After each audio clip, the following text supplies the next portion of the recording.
إلهي با mahadle marka hore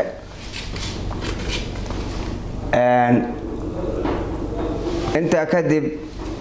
alxamdulillah dugsiga kan habar shiro waxa la asaasay ama aan asaasay anigu oo bilaabay 2005 kabacdi muddo dheer dugsigan waxaan ku soo waday voluntary aniga oo tusayay dadka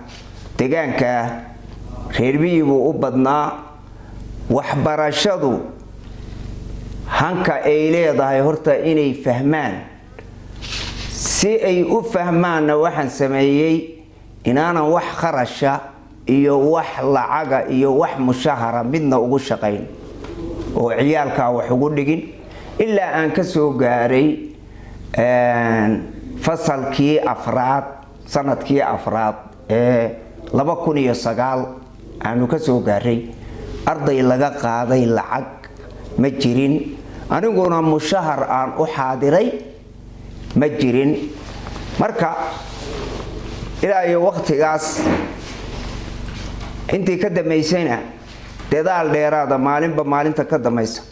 goobta aan wax ku bilaabayo muddada 4 sanaana ku soo hayena waxay ahayd geed galoole hoostiis oo maanta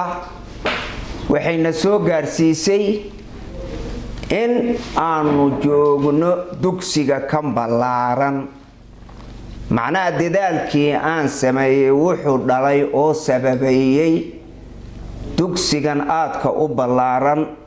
fasallada faraha badan leh deyrku ku soo wareegsan yahay inta oo macallimiina ilaa 6 macallin ama 7 macallin ay ka shaqaynayso inta oo arday 200 oo arday ay fadhido saaka ay ka baxday 8 dafcadood oo 8aad ka baxay sida awgeed waxaan ku talagalnay in aanu anagu horta marka hore isku tashano waxbarashadana tayayno kuma talagelin inaanu qaadano lacag inaanu kaliya u shaqayno laakiin waxaanu ku talagalay inaanu soo saarno arday wax taqaan lacagna aanan keersiin